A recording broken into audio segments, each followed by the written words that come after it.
ketika saya mulai tahu bahwa itu adalah bentuk pelecehan seksual itu saya sempat stres dan kayak saya sempat mengurung diri waktu itu, seharian, kemudian bertanya-tanya, kemudian menyayangkan itu. Oh, kenapa saya sampai tidak tahu? Kenapa saya tidak melapor? Kenapa saya hanya diam waktu itu? Kenapa saya hanya berharap kapan ini akan berakhir gitu? Sepanjang tahun 2019 hingga Oktober 2021, Unit Perlindungan Perempuan dan Anak PPA Polres Sika menerima laporan masyarakat sebanyak 66 kasus persetubuhan anak di bawah umur dan 20 kasus pencabulan anak di bawah umur. Bukan kabar yang menyenangkan di tengah upaya pemerintah Kabupaten Sika dan segenap elemen peduli anak mewujudkan Sika Kota Layak Anak. Kepala Dinas Pengendalian Penduduk, Keluarga Berencana, Pemberdayaan Perempuan dan Perlindungan Anak DP2 KBP 3A Kabupaten Sika, Dr. Maria Bernadina Sadaneni, MPH, mengungkapkan beragam kekerasan yang dilakukan orang dewasa kepada anak di Kabupaten Sika. Data jenis kekerasan terhadap anak yang terjadi di Kabupaten Sika itu kian meningkat. Dan kekerasan terhadap anak itu ada macam-macam.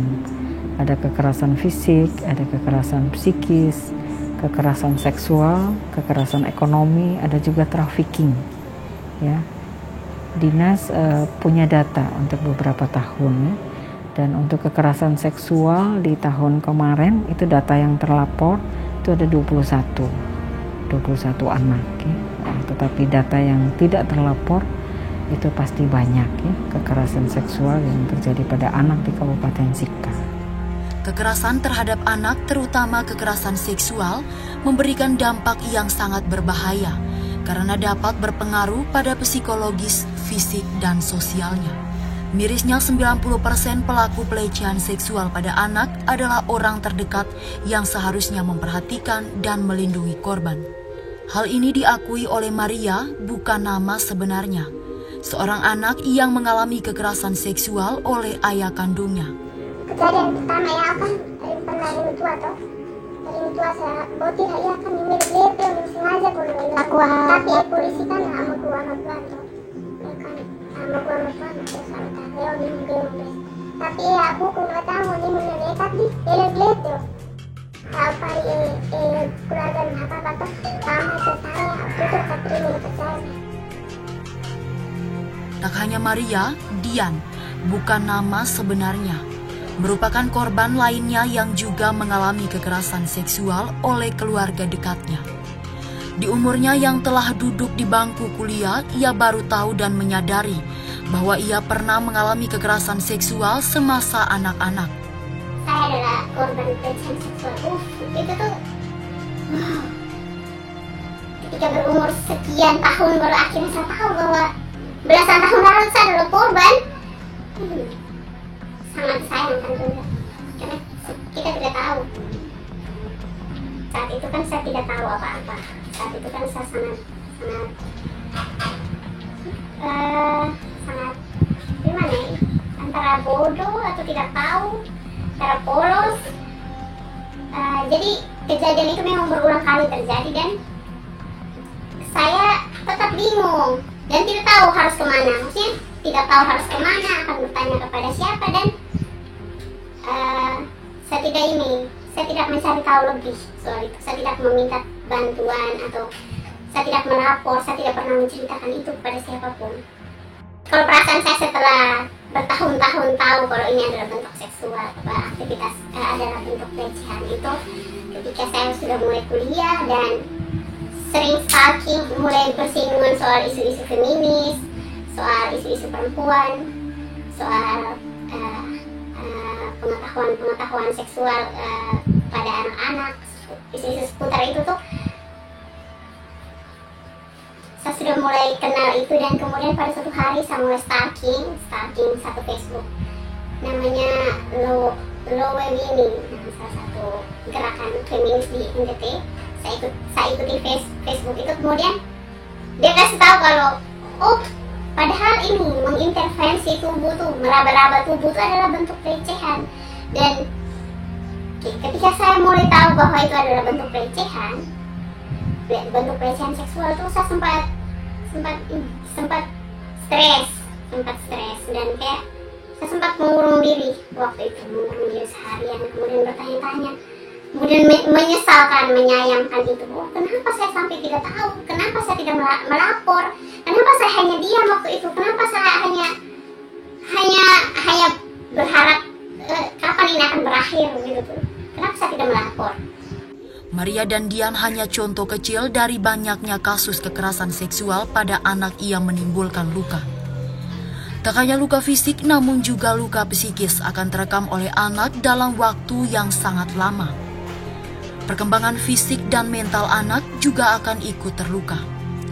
Psikolog klinis anak Fanny Ladapasi menjelaskan bahwa pemulihan kondisi psikis anak harus didukung oleh lingkungan yang kondusif dan benar-benar melindungi ruang privasi anak. Ya, harusnya lingkungan yang benar-benar melindungi anak. Melindungi anak, jadi tidak memberikan informasi permasalahan yang pernah dialami oleh anak itu ke orang lain atau ke lingkungan sosial. Tujuannya itu supaya anak ini tidak mendapat bully. Kan kita tidak bisa mengontrol masyarakat ya. Ketika mereka mendapatkan informasi tentang anak yang pernah mengalami korban kekerasan seksual, misalkan pemerkosaan atau pelecehan, ataupun hal kekerasan seksual lainnya ini,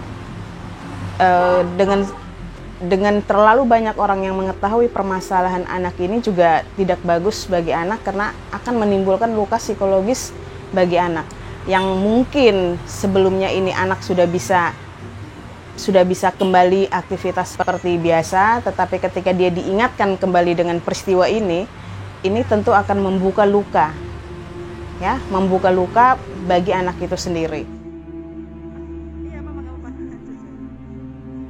Ketika terjadi peristiwa pelecehan atau peristiwa pemerkosaan ini, otomatis akan terlihat perubahan perilaku dari anak. Nah, ini keluarga ataupun sekolah, terutama di sini adalah guru, harus benar-benar melihat perubahan perilaku dari anak. Ini biasanya anak ada yang dengan tipe menarik diri, kemudian jadi gampang menangis, kemudian bisa tiba-tiba menjadi panik, misalkan ada sosok orang ataupun yang hampir mirip dengan pelaku kekerasan ini, dia tiba-tiba menjadi panik, ketakutan, dan ini diharapkan keluarga ataupun guru sebagai orang yang bertanggung jawab di sekolah ini bisa melihat itu.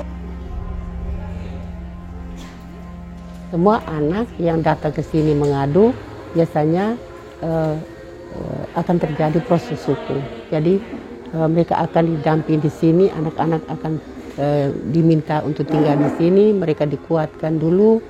Kalau mereka belum bisa omong, mereka tinggal di sini, mereka tidur dulu, makan 1-2 hari, kami berhubungan dengan polisi. Lalu ada yang kalau sulit, mereka takut ke polisi, kita panggil polisi untuk datang ambil keterangan di sini.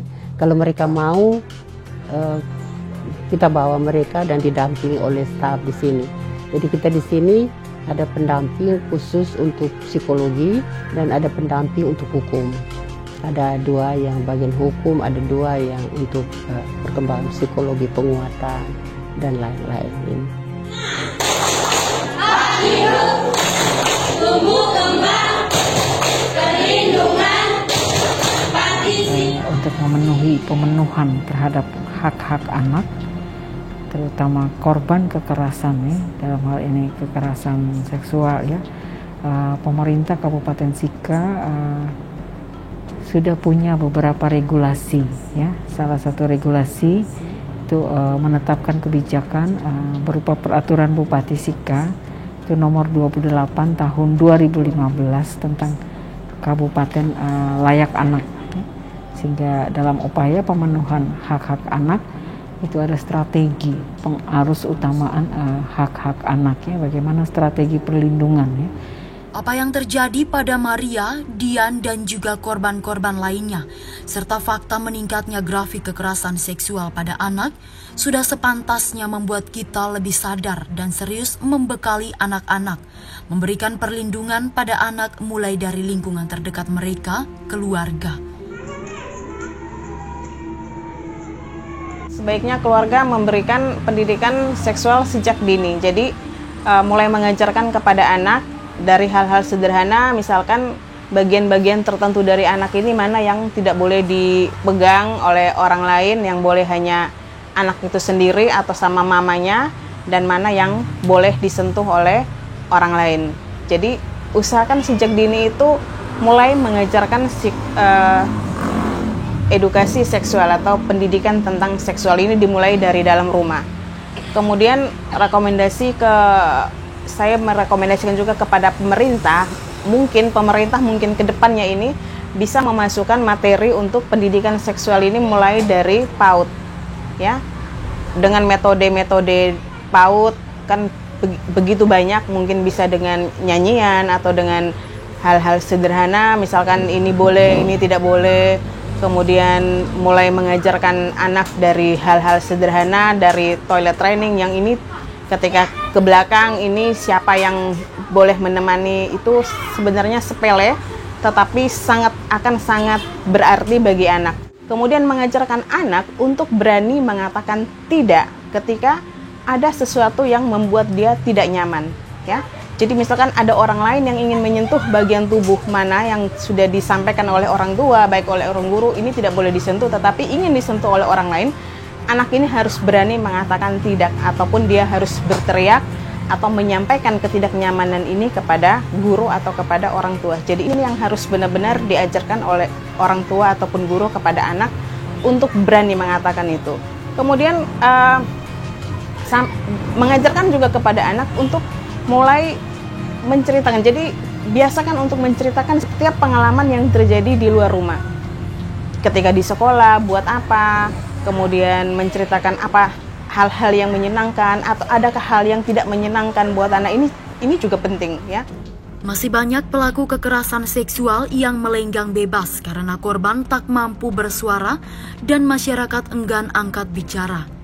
Pengungkapan diri Maria dan Dian sebagai korban kekerasan seksual bukanlah hal yang mudah. Namun keberanian mereka untuk mengungkapkan isi hati mereka perlu diapresiasi. Melaporkan kasus kepada pihak berwajib memang akan membuka rasa trauma. Tetapi tindakan ini dapat menolong banyak orang, khususnya sesama perempuan di kemudian hari. Meaung Ratu Balikaung, anakku raja emasku. Ungkapan bijak Nian Sika ini sangat tepat untuk mengingatkan kita kembali bahwa anak adalah titipan Tuhan yang sangat berharga, yang harus mendapatkan perlindungan dan perhatian ekstra.